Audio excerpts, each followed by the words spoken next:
What's up, y'all? LTJ Reese is here, and this is Throwing Might live at Compton's in London with Stephane, your Mr. London Leather. The other way around. Mr. Leather London 2024. Yeah. So we're just going to jump right in. This is the first time I'm actually meeting someone. We do have a little music in the background. I hope you enjoy. You can bop while you're listening to us. But we're here. So let's get started. Are you ready? Is it interesting being in front of me right now? Is it kind of a dream? Always. Does it feel real? Does it feel real? No, because you don't live around the corner, so I don't live around the corner. I feel very special. I live across the ocean. A pond. We call it a pond. Is it the Atlantic Ocean, or did they change the name of that to the American Ocean? I don't know. Let's not hear that. Because we have the Gulf of America now. All right. Cool, Stephane. So we're just going to jump in. Why don't you tell everybody how you got involved in the community? I would say I kind of fell into it. I came to London 20 years ago, and about maybe, I want to say 12 years, 13 years before now, I met somebody called Simon Allen, and he had this idea about, and that's kind of how I got involved in hosting the event. I've always been the person, the face-to-face, the person of contact for face-to-face stuff, and my job is basically to make sure that everyone feels included, So that's how I got into doing things for the community. But before that, I had my first boyfriend was kinky, and I was like, oh, this is interesting. I've always been into leather, but I don't know much about the scene, and he took me out to the hoist, and he introduced me to Recon. Can you believe it? Do you believe that I just learned about Recon? Oh. Listen, I always tell people I am kind of like this is a bad example, but I'm like the Victoria from Spice Girls of the leather community. I am the posh Spice. I don't wear much, so I don't have much leather. My thing is that we're in Texas. It's hot. Okay, so I've always been like the body person, where hey, I'll put on a leather strap, and hey, I'm your leather person.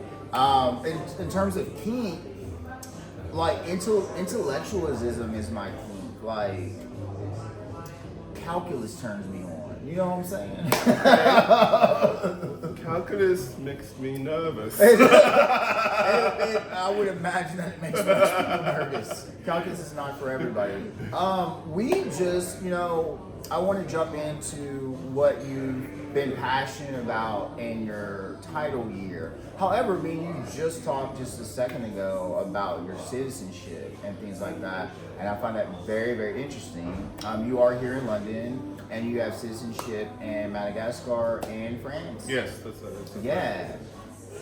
So I was born in Madagascar, which is kind of unusual because we tend not to come to England. We tend to go to France because France used to be the colonizers. Yeah. In fact, my great-grandfather was French, so he was one of the first people to come to Madagascar to conquer. It turned out that he loved the place and got married to a local princess and then never left. A local princess. Yeah. So my citizenship is a dual citizenship. So I'm partly Madagascan or Malagasy, and I'm also partly French. And I lived in France for 8 years. I did my studies there as well. C'est bon. Oui, très bien, très bien. I am supposed to be proficient in French. I took French from 4th grade until I was a senior in college. And I cannot sit here and have the confidence to have, and things like, it's dormant. I live in Texas. There's no French culture. Now, Louisiana, we have French culture there. So it was part of your curriculum in the 4th grade that you had to touch French. Some of our laws are in French. People, when they're dumb, they don't know that. So there was even some weird rule that let's say you get pulled over by a cop in Louisiana, you can request that a French speaker come, yeah, something like that. And I think it's meant for Cajun French, but I think they're really doing away with Cajun French. So. I've never been. I've only been to the US twice, and it was Chicago and San Francisco. How many different French-speaking countries have you been to? Not that many. I mean, I haven't been traveling that much. Belgium, part of them speak French. The other part speak Flemish, which I don't. My fourth grade French teacher was from Belgium. Yeah. But yeah, not that many places. I haven't been traveling that much compared to most people. What made you want to run for your title? Strangely enough, I didn't plan on doing it. So I entered a couple of contests. This was when I was in my early 20s. I'm in my 40s now. Oh, okay. And I was like, yeah, my experience was not very good. On one of them, I was pulled aside and I was told, oh, you know, this is only for fun because we already know who's gonna win. And I was like, whoo, I would have liked to know that before I entered it because then I would have known what's going on. So, you know, there have been instances where I don't want to say it, because it makes me feel like this is how it was for me. You know, I don't mean to make like a RuPaul's Drag Race reference. I really don't, because I don't love the culture that it creates. But they talk about creating seasons for a winner. They already know the winner they have in their mind. So they cast people that can't really beat them. Yeah. Does that make sense? Yeah, so it's like your role, there's different roles for different people, and maybe your role is the person who's creating drama. Your role is the person who is going to be very good at certain things but not so good at other things. So it's like basically a play. Yeah. It's a play. And I'm okay with that as long as I know it in advance. So it's up to me to enter it or not. Did you feel like it was practice though? I was annoyed. I was really annoyed. I was But like, when did you know that they this was on the night of the before actual... the competition started, you found this out? No. It was on the night of the actual election. We were literally on stage maybe for 5 minutes before the conversation, just to kind of see where we need to stand and whatever. And that's when they pulled me away and said, oh, you know, it's just for fun. And I was like, that's great, but I would have liked to know this beforehand. Literally, the election is going to be in 10 to 15 minutes. And you're telling me this now? But I was like, fine, whatever. How many people were in the contest? At the time, I think there were about like 5. But they already had a predetermined winner. Yeah, they knew. And so I was like, okay, fine, whatever. And then I had another experience with the same title that I actually have. It was, at the time, it was called Mr. Leather UK. It's a long story. We had to change the name as a club. But at the time, I remember meeting some of the judges that were there. One of them, I overheard them say, oh, I really believe that Mr. Leather UK has to come from the UK. And I was like, once again, that's all good. And it's not even true because like in previous times, we had somebody who was Spanish, so it's not like, it's not set in stone. But that particular judge thought that way, and I was like, if that's your opinion, that's cool, but like, can you let us know? Because right now there's 5 people on stage who are What about Spanish. being a person of color? I believe I'm the first one with this title. How long has this title been going on? That's a good question. Many decades. We had like, the club has been running for over 50 years, so we haven't had the title for I think every year. But in a few years we didn't have anybody at all. Was that because of the pandemic?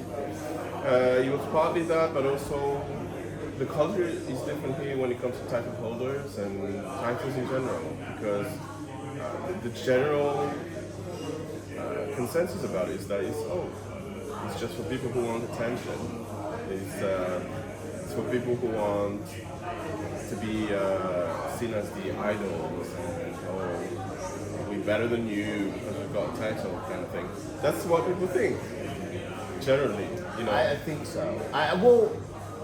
I think that some people get titles and they think they're better than everyone. And that holds it for the rest of the people who are not seeing it the same way. So recently, James Bannister, the president of London Leatherman, had this different approach with the committee and said, you know, actually, we want someone to do something for the community rather than just someone who wants attention. And that's totally fair, and that's when I started again pretty much my year. Tom Keller was Mr. London before me. He's the one who kind of motivated the club to restart taking it seriously to a certain extent. You know? So in so many ways, you know, that had a really positive impact on the title. So yeah, it was not planned at all. In fact, it's thanks to my pup. He's the one who messaged me on a Sunday evening, literally the last day before and he was in the mid-afternoon. He said, oh, just here's a link, go and do it. And I was like, I don't know. I had a look at the application and I was like, oh, this is long. And look, that's how I feel about job applications. He was I'm like, I don't want. I was like, this is long. You gotta put but the thing is, like, you have a word count because, like, we couldn't give like more than like 100 words or something like that. As well. But it was good in a way because it allowed me to think, oh, what is it that I've done so far? Because I never sat down and went, ooh, what do I do for the community? It's never crossed my mind. Because you weren't thinking about it. No, it was just like, oh, yeah. That makes the best title holder, though. One that is not looking. Let me not sit here and be a hypocrite. Not overthinking. Okay, so my circumstances are different. I had not done the work when I came into. They didn't know who I was.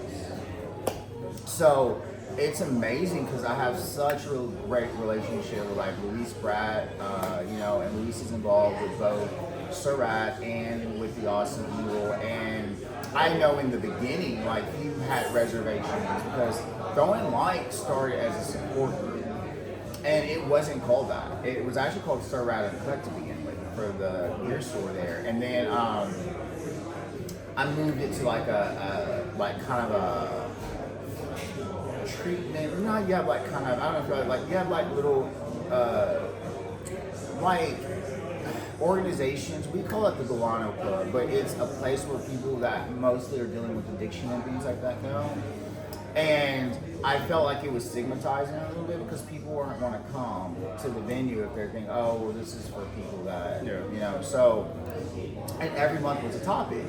And so, January 2024, so I became Mr. Austin Eagle in September 2023. And when I got to January, I'm like, all right, I'm going to IML. I said, I'm the first Mr. Austin Eagle. I need to be visible.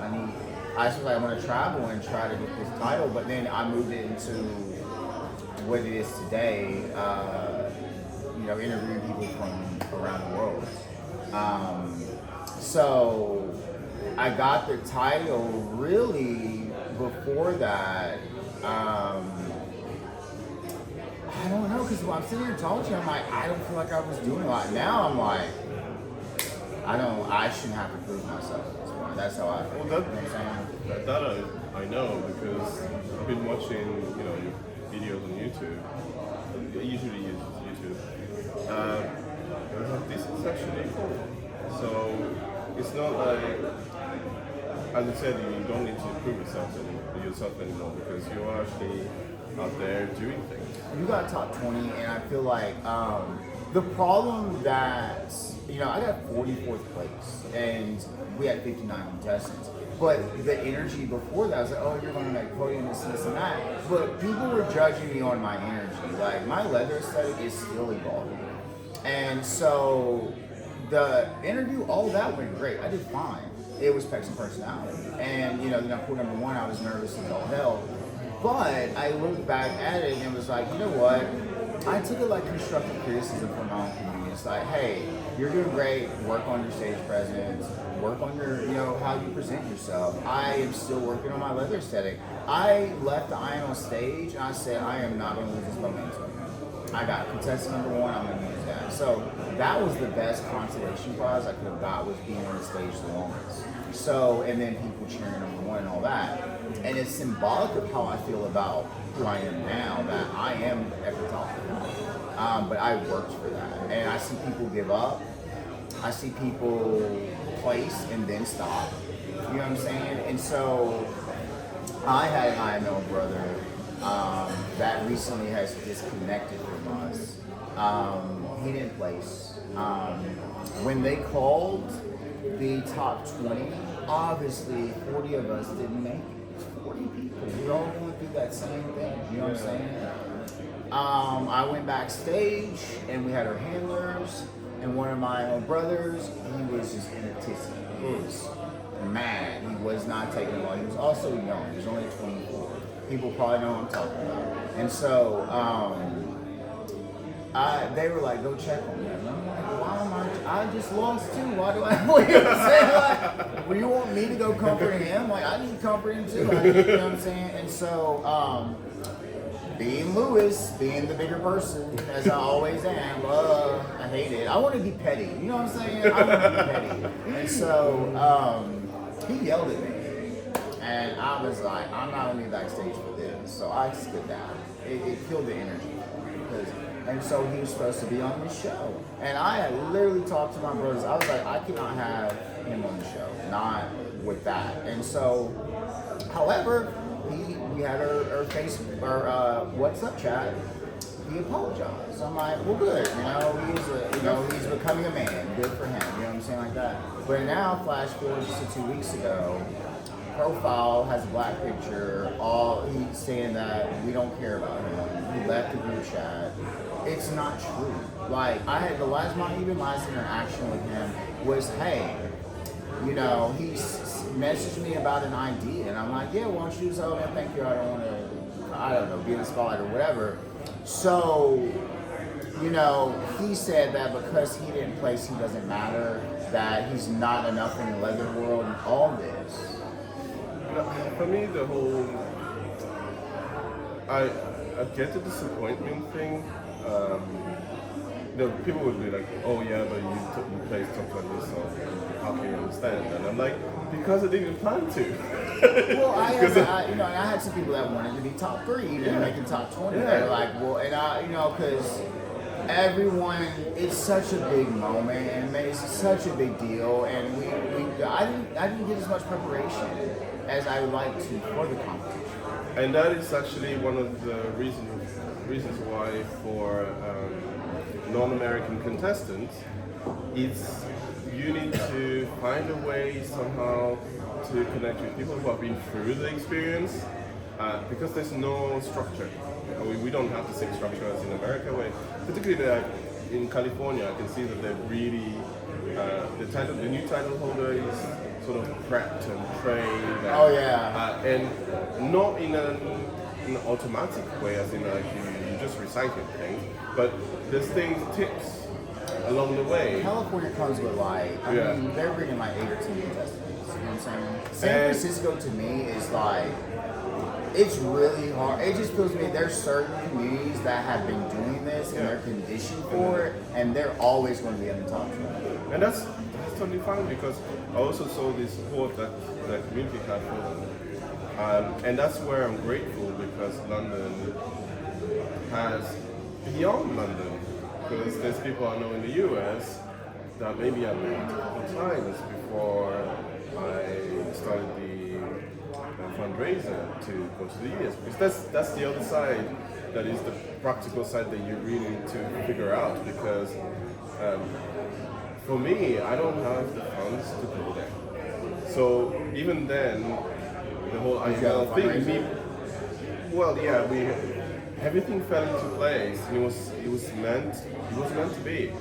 Because a friend of mine basically, one of his friends, is now out of the scene. He's done with it. He's reached the age and he's like, I'm done with the whole thing. I'm not going to use it. Here's my gear for you. I'll donate it to you. You get whatever you want and give it to people if you want to, like this.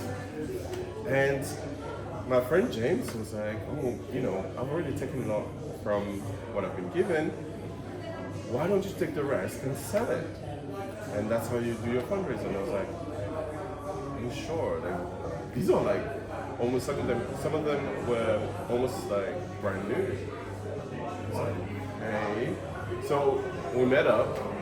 I was expecting maybe a bag of things, and I was like, I'll take it and then raise money for it. And it was literally like 5 suitcases of stuff. And I was like, are you serious? And I kind of, as I was like pricing them, and I was like, this is worth thousands of pounds.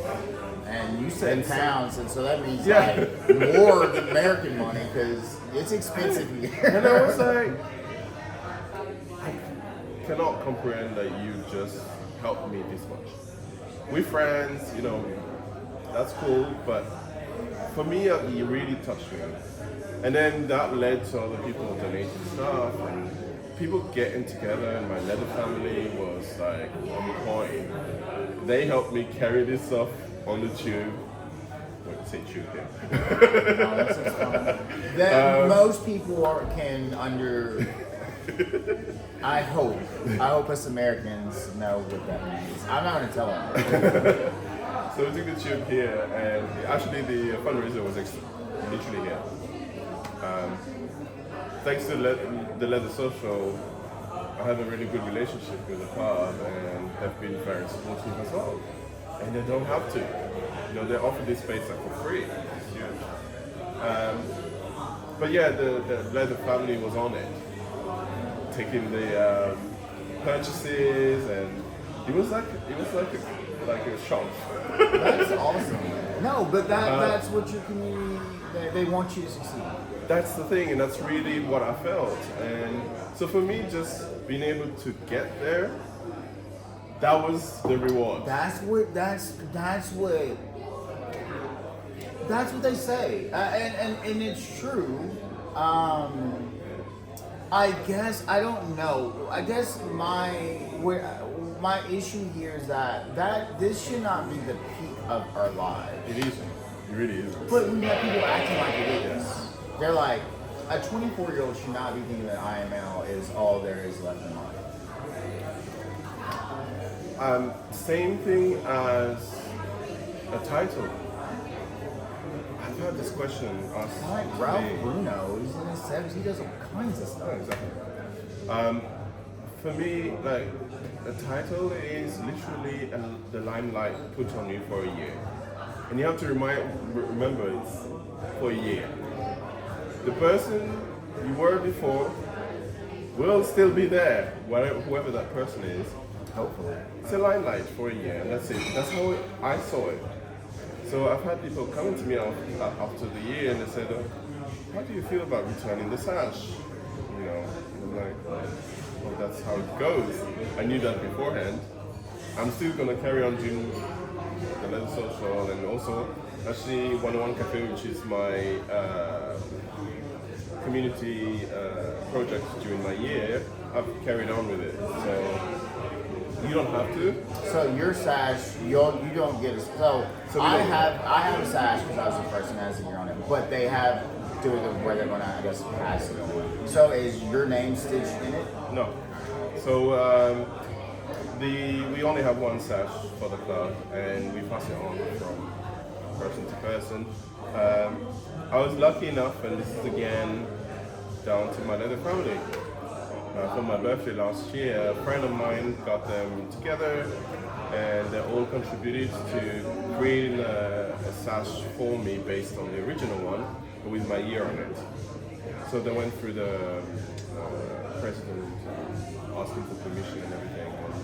So that's my memorabilia from it. It's not something to be worn. Like I feel like if I wore it out, I wouldn't be comfortable doing that because it's very much like, oh, that happened last year. Like, oh, why would I be going to do that? Okay, so then do you believe in like there's a time limit? So like No, okay, I am still Mr. Austin Eagle 2024. I don't see a need to put my sash on. I have my vest on, I have my title vest on right now. It's someone else's Mr. My sash on is doing it right now. Yeah. Now, if we need to morph and you know come together as both, yeah, I'll pull out my sash and do that. I'm about to have a grandson in November, so grand sash son. So, yeah. And so I think in the early formative years of our bar and our community, I think it is important because Ken's in Japan right now, so that's phenomenal. And he's Asian and he's now going to see the community. I'm over here in the UK. Like we have done our best to be as visible and make our title competitive. And so I just find that. I find that it's kind of like you absorb it. Like you don't have. It's like literally here. You're you know. Okay, with you don't need a sash to remind you of what you. I want to jump topics real quick. I want to go back to earlier. So Stephane, okay, you have citizenship in Madagascar and France. We were talking about a little bit about the things that you are having to face in the UK now, and potentially, like we talked about, you know, the possibly you could be up for deportation. Yeah. It is a scary time everywhere, and it is a scary time here too. So, I don't have a British citizenship. And How long have you been here? 20 years. And it's crazy that you've been here 20 years and just. Well, so the way it works is that it's not nothing automatic. So basically, you would have to apply for it. There's a sort of cultural knowledge. What do you have? So I've got something called indefinite leave to remain, which means that you have to apply for that, and it's supposed to be an official document saying that you can work and stay here because you can pay your taxes like everybody else. You've been working here efficiently since you started, like when you moved here. And you know, like honestly, like I lived in France for 8 years. What part? Plaisir, which is kind of funny because it's called pleasure. Okay. It's actually a town. but is it a pleasurable town? Yeah, it was pretty cool. It was like really I'm only chill. in Paris. Well, it's in the Parisian regions in the southwest. How is it different than being in actual France? It's like New Orleans and Louisiana. They're not the same. It's the same thing as in London and in the UK. Yeah. It's different. But so that's what I've got here, and that's what allows me to work here. Because after Brexit, you know, being European is not enough anymore. So you have to apply for this thing. So fine. The thing is, like, if you want to be a British citizen, you have to apply for it and you have to pay. It's over 1,500 these days, and you have to take a test. £1,500? Yeah, and you have to take a test showing that you know the culture. That would be about like $1,800. Yeah, so it's not something that easily can be sold out. But you're vulnerable now. No, it's true. But at the same time, again, I mean, nothing is set in stone yet, and so we don't know what the future holds, and hopefully the future will be something that I'll be okay with. But right now you have anxiety. Yeah, it's not very helpful because it's also that sense of things not being fair because I'm not here illegally, And also, the reason why I came to London originally, it was not something that I ever thought, oh, this is what I'm going to plan to do, and this is my goal in life. It's never been that way. It was because at the time, in 2003, 2004, they were looking for native speakers to teach languages here. Yeah. Because then the government thought, oh, it's actually a useful skill to have. But then depending on the government, they might think differently 4 years down the line. You're like, but to learn a language at a national level, you need continuous learning. You can't just do, 4 years is important, the next 4 years is not. And so the reason why I came was because they were looking for native speakers to teach. Which that's going to be towards the end. I wanted to talk about this. Yeah, and I trained here. What do you teach now? So I'm a qualified French teacher with some Spanish. In what grade? So they're 11 to 16 years old. Okay.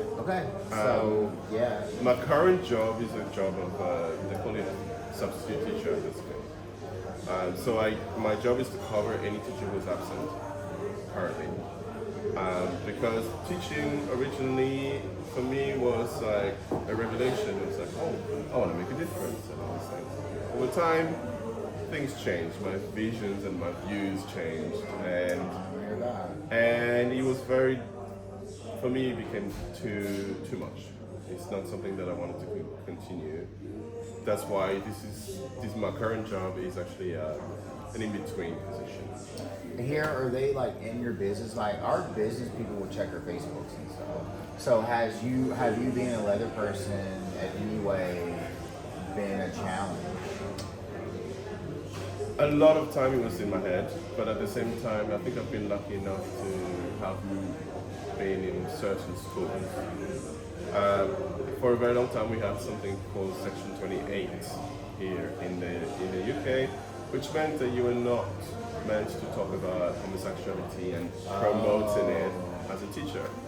That comes down to, it was started by the Thatcher era. And I was like, okay, even though that was stopped, I want to say a decade ago or something like that, people were still very weary about talking about homosexuality in school as a teacher, because parents would complain, right? Are you trying to turn my child into a homosexual? Which is obviously, we know that's not true, but that's not the point. We're not talking about like sex, we're talking about sexuality in general. So for a long time I was very reluctant to talk about it. But it's something that, the thing that I learned was that it's something, if you're gay, you can try and hide it, but you never will be able to. However straight acting you are, however... You wish.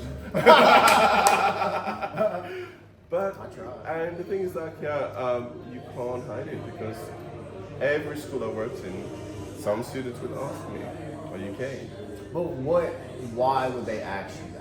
And I asked them. Is it manner? I don't know. I think that all UK people kind of have a different energy. We're all different.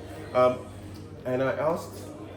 There was a particular class that I was teaching, and they were really lovely to teach, because we could have joke around about something, and then joke's over, we're moving back to learning, and they would follow me wherever I was going. So it was great. And I remember a few of the students came to say goodbye on their last year, and I remember them saying, sir, you're gonna leave the school, we're gonna leave the school, my friend here is gay, I'm bisexual, what are you? That's how they presented it to you? Yeah. What are you? Yeah. But they were letting you know, we're family. And they're like, it's 21st century, we don't really care anymore, and you just want to know. I was like, okay. So being from the position of a teacher, I was like, okay, instead of me just telling you outright straight away, I said, okay, what makes you think? What do you think?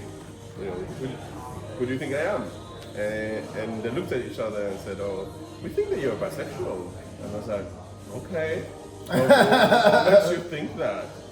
And one of them said, no, because sometimes you look very butch, and then sometimes you look a little bit camp. A little bit of camp. And the thing they Camp's don't... a good thing. Yeah. Man, Yeah, but like, right? yeah, so they were like confused, like, oh, which one is it? And the thing that I didn't know is that when I was in school, I had this nickname, and it was bisex. And then I understood why they called me that, because of that. Like, sometimes I have limp, what do you call it, a limp wrist? Whatever you call it. So silly, though. It's silly, but and I said to them, okay, no, actually, I'm actually gay. And they're like, okay, cool. And they moved on. That's It's how not it like- should be. That's how it should be. But when it comes to the leather thing, this actually happened in my current school. I did a recon interview in 2016 where I was talking about my fetishes and stuff. And it was published on YouTube, and one of the kids found it. And within a few hours, they shared it amongst themselves so all the kids knew. Just imagine. And I only found out because one of them came to me and said, oh, sir, you know, we know that your nickname is this. And I was like, okay. In my head, I was screaming. Yeah. But outside, I was like, oh, that's interesting because you're spending time looking for personal information about your teachers. But I don't know if that's a thing here, but I bet you even more so now Yeah. because they're like, they want people to get fired if they're not speaking positively of the president. Yeah. So I was like, okay, well, then if that's the case, I wonder what would happen if I were to report this. So I kind of spun the tables round and go, oh, you think that you've got something on me? I think I've got something on me. I'm like, oh, man. And they run away, and I was like, I know who you are. I work here. When I found out, my role was to actually tell my land manager about it. He was very understanding, and he had to tell his land manager about it because it's a school environment. So that kind of carried on through the child protection officer to the head teacher, who happened to be a reverend at the time. So all these people actually had to watch the video to make sure that it was not anything inappropriate. And so the thing is that because it was not sex or anything suggested, it was an interview about fetishes, but it was nothing pornographic. Then it was fine with this particular school. However, I know that there's a friend who also was a teacher, and he didn't go the same way. They asked him to leave, basically, which he did, and he's much happier now because you don't have to Hire. It's like hire. having to come out it's like having to come out the closet again. Yeah. Which is, I don't know. It's just my things that I don't like to be stereotyped, and I really don't know what people outside the leather community think of leather right now. I mean, I know what they thought about it in the '80s and things like that, and I wonder, what do conservative people think about me?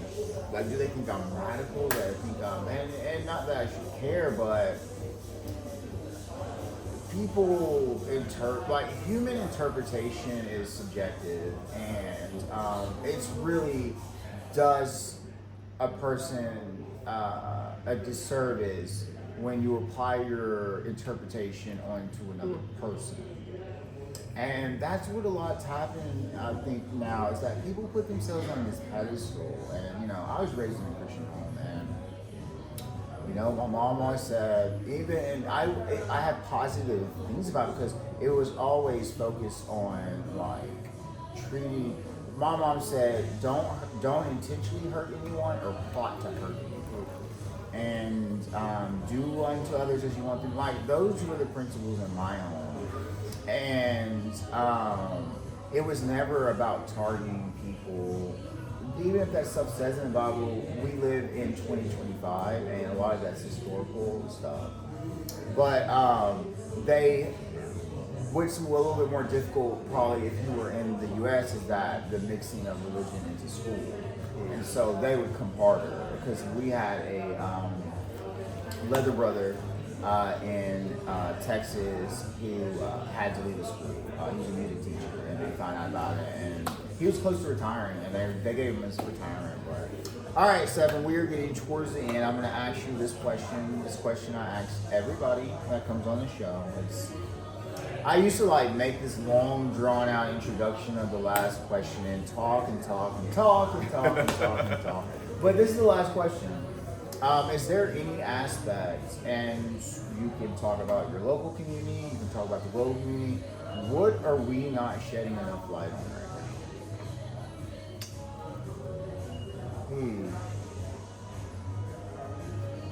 I'd say on the fact that we're not that different from each other. How are we the same? We are the same because we are humans. I say that. And, you know, things would get in the way, circumstances would get in the way, things that we were taught would get in the way, things that we were taught to believe would get in the way. But ultimately, we bleed the same, we cry the same, we scream the same, we're happy the same, and it's just trying to remember that we might look different, but in reality, we're the same. So that's what I want to tell people. We're literally the same, and what you're doing to other people, you will feel the same way they do if it was done to you. So just have to remember it.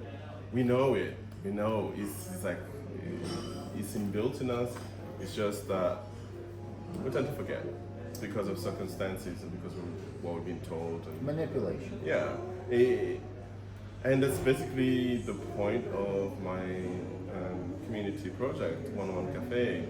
So what I do is like I design questions on different topics and get people to talk about those topics. And those topics can be about relationships with your family, there's a variety of attendees. Like we have non-binary people who would come. We had leather dykes who came. We had leathermen who came, rubbermen who were whatever. It's open to everybody for that reason. It's because we all have our outer shell. We all have our